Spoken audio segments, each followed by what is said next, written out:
What's up, everybody? Welcome back. We're here with some DraftKings MMA DFS picks. It is UFC 276.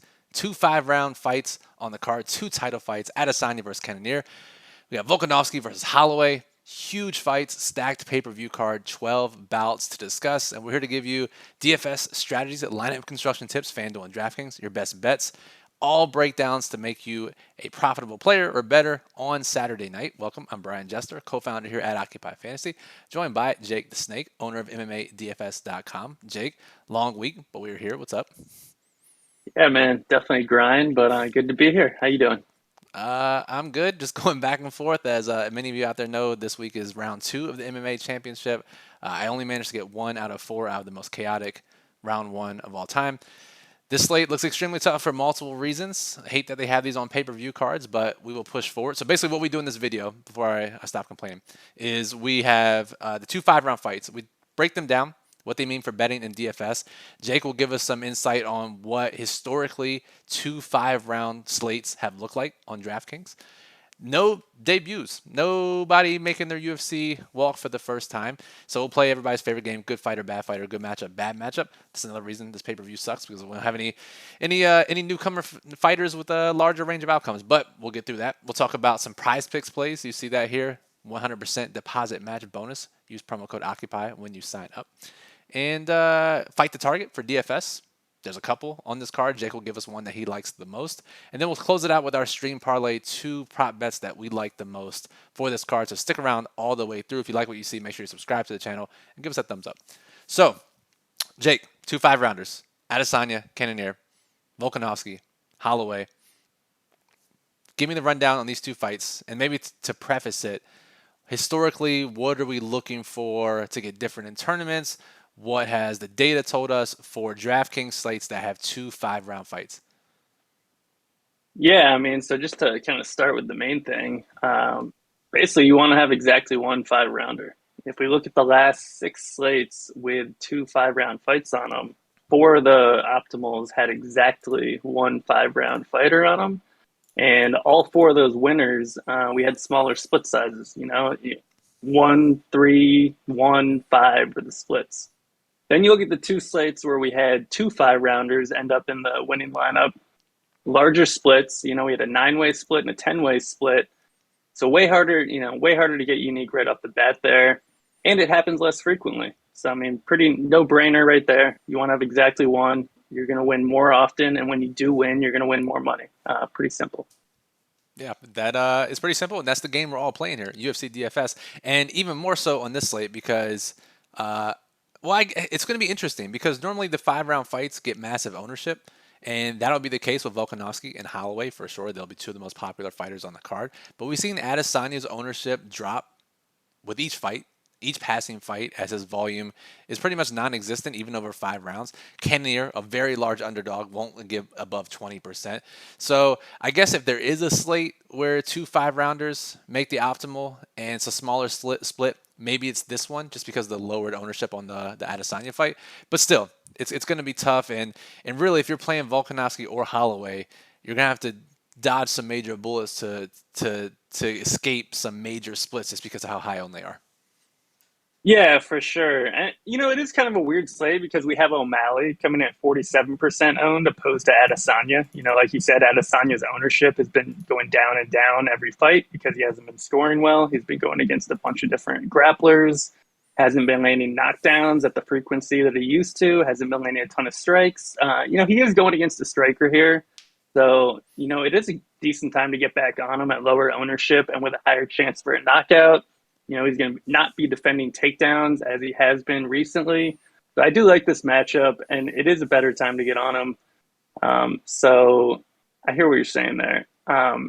Another thing for just, avoiding dupes, I think, is, whereas in the past we're like, well, don't play both main event favorites. Here, you really can't play both Volkanovski and Sean O'Malley. I mean, we saw last week, we said don't play the 2 most popular fighters. Of course, the winning lineup had the 2 most popular fighters in it. Huge split. No one hit the optimal, which someone could have had a unique on if they had just not played the 2 most expensive fighters or highest owned fighters. So I Yeah. think that's a good lesson there on last week. Absolutely. So, all right. So, give me the just maybe somewhat brief takes on each of these fights. We'll start with Volkanovski and Holloway, the trilogy fight. Maybe how we expect this to play out and who you think's going to win. Yeah, I mean, you look at so these guys have fought twice before, and then they've each fought a couple times since. And you look at the two fights against each other; they were a little bit lower volume, more more methodical, not crazy volume. And then immediately afterwards, Max goes out and sets the all-time record for significant strikes landed in a fight against Calvin Kattar. It's like 445 or something. I think the previous record was like 290. So it's like 50% more than the previous record. Just blew it out of the water. And then he sets another record, like the fifth most significant strikes in his next fight. So, I mean, he's been going full nuclear, just putting up insane DraftKings scores, which will drive up his ownership, despite the fact that, he's already lost to Volk twice. The second fight was super close. It ended in a split decision. A lot of people had Holloway winning that fight. In the end, it came down to the third round, really. I mean, if you watch the fight, and I think Volk did enough to win, especially as the champ, Yep.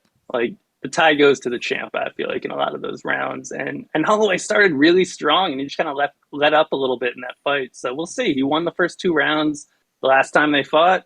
If he can keep up that pace and just win one more round, then I mean he's got a chance to pull off the upset. But he wasn't putting up a huge score. Bulk is way more defensive, does a much better job not absorbing a ton of strikes than guys like Calvin Kattar and Yair Rodriguez.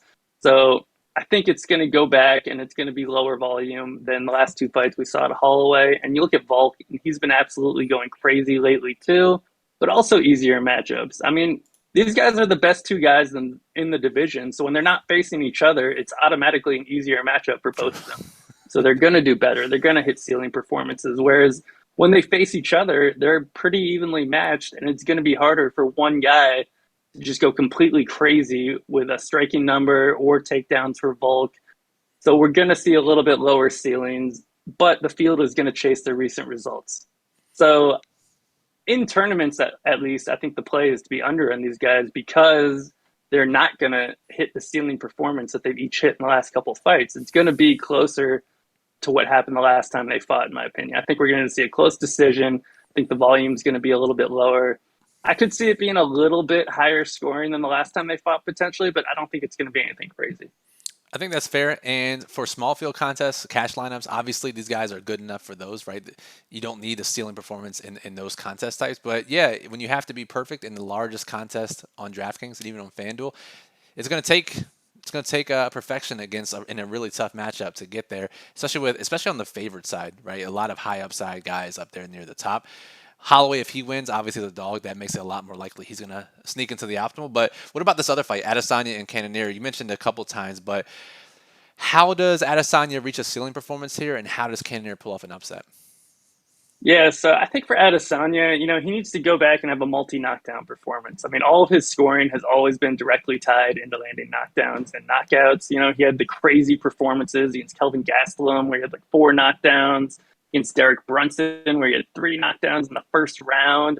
So he needs to get back to landing knockdowns. And Cannonier, we saw him get knocked down, I believe, in two of his last three fights. He almost got finished by Robert Whitaker. So despite the fact that he started out as a heavyweight in the UFC, which is crazy, then moved down to light heavyweight, now he's at 185. So, I mean, he's had a complete body transformation, which is like, doesn't even look like the same guy anymore. It's completely insane. But he has been a little bit prone to getting knocked down at the lighter weight classes. Now, he has been knocked out twice in his career.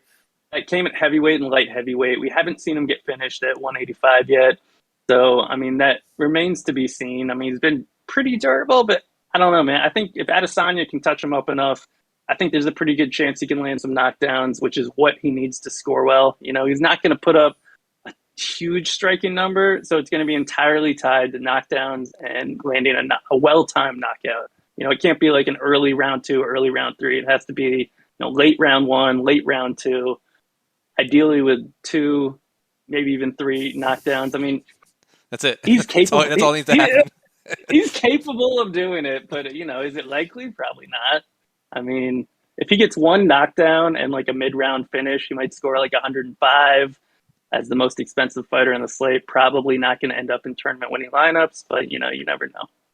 Fair enough. Fair enough. All right, so let's move on now. Again, there are no newcomers on this card, so we'll look from the highest price salary on DraftKings to lowest price. We'll look at fighters that have 3 or less fights in the UFC, and I'll ask Jake if they are a good fighter or a bad fighter, what the data tells us, what the tape tells us, and if this matchup is actually a good matchup or a bad matchup for DFS scoring. So from the top, not many on this card even. Lots of established fighters here, Jake, but Ian Gary, just 2 fights under his belt. Good fighter, good matchup, bad matchup.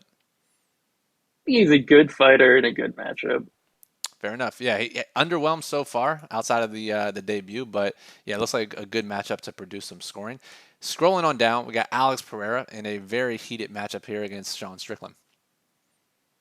Yeah, I think. I think he's a good kickboxer. Obviously, he's not like a well-rounded fighter, but it's a bad matchup. It's a bad matchup for Pierre. Okay, fair enough. Uh, Duplessis, who has scored 108 plus points in both of his UFC fights. Yeah, I mean, he's looked like a good fighter so far. I think that's a bad matchup. I know Tavares has been knocked out a few times, but I think it's going to be a lower volume fight. So Duplessis is going to be super reliant on getting that knockout. And, Tavares, I think, is probably better than people give him credit for just because he hasn't been super active lately and he normally fights the decisions. But, yeah, I don't know. I think good fighter, bad matchup. All right, and then keeping on scrolling, who we got here? I guess Gabe Green. He's got 3 fights under his belt. Good fighter, bad fighter. Yeah, I mean, he's looked pretty good. I think it's a bad matchup, though. Yeah, for sure. For sure. And I think that's it, right? Yeah. Every other fighter has a million fights under their belt. Okay, so not a ton of variance here, right? We've had some line moves. Just real quick, Jake, we didn't really discuss the line moves, but a couple fights now have flipped, right? We had Duplessis. He is now a sizable favorite over Tavares. Strickland has flipped a little bit as of today. And then Barberina's flipped some too, or is at least close to a coin flip. So, lots of quote unquote favorites priced in the 7,700 to 8K range now on DraftKings. Yeah, man, that is crazy to see so many of those. Yeah, Barberina is now even money or an even coin flip. They're both negative 110 at MGM. Strickland's up to negative 125 there. Duplessis up to negative 165. I mean, pretty crazy. There's been a lot of movement, I would say, on all the lines, all the props this week. More movement than normal. I guess it's just people excited and betting more so than on your fight night cards. But that is going to be crazy for DFS because we're going to see so much more ownership concentrated on the fighters with the line flips. I mean, that's always the case. It's interesting on the Strickland fight because, we had so much ownership already on that fight. PR is always popular. So, I mean, I think that's just going to make that fight even higher owned. So, we just need that one to bust and we can lose like 2/3 plus of the field. Sounds good to me. I'll take it. All right. What about a fight that we actually want to target? If we're trying to avoid that for tournaments, what fight do you think that whoever wins likely has a really good chance of ending up in the optimal lineup outside of some of the more popular fights? Yeah, I'm going to point to the second dustiest fight on the slate, Robbie Lawler versus Brian Barberina. I think we're going to see a crazy high volume brawl there. No grappling, which is always a little bit concerning for DFS, but I think we see enough striking to cover it. Possibly a late finish, but I really think that goes the distance, and I think we see both guys land well over 100 significant strikes. That's quite the prediction, and yeah, that would certainly be a barn burner. So looking out for that one, and especially on the Lawler side, some lowered ownership. So we'll see how that goes. All right, Prize Picks. We talked about the promo code Occupy, get a 100% deposit match bonus. Still some soft lines over there, Jake. Anyone stick out to you this week? Yeah, I mean, on that Lawler note, I really like Lawler over 73.5 significant strikes, if that was not clear by my last comment. Both guys over 100, and then we got to like over 73.5 for sure. All right, let's close it out with our stream parlay. I'll pick a prop. Jake will pick a prop. We'll put it together for our stream parlay of the week. Fighter we haven't talked about too much yet. You know what? Actually, before I say that, we talked about the Pereira Strickland fight, and one way that fight busts, obviously, if it goes to decision. But if Strickland is dumb enough to keep this on his feet, he should lose that battle to Pereira. And both guys pretty durable here. So I'll go Pereira by decision, which is a pretty insane line. What, plus 500 or so? Yeah, I really like that because I also think you have the whole like conspiracy narrative where like the UFC will do anything they can to get this Adesanya Pierre matchup. So if that decision is even close, like Sal D'Amato is definitely getting greased. For sure. Who do you got? Let's just go go a little bit crazy on this one. I'm going to go Stoliarenko round one submission. 8 of her 9 career wins have come by round one submission at plus 1200. That line just seems too wide. I mean, anytime you can click on someone's DraftKings log and see that they're 7,600 and see that they lost every single fight in UFC, you got to play them, right? I mean, I don't think you have a choice, right? You really don't. So, all right, you said Stoliarenko round one sub. What does that pay in our parlay? 5-1 and 12-1.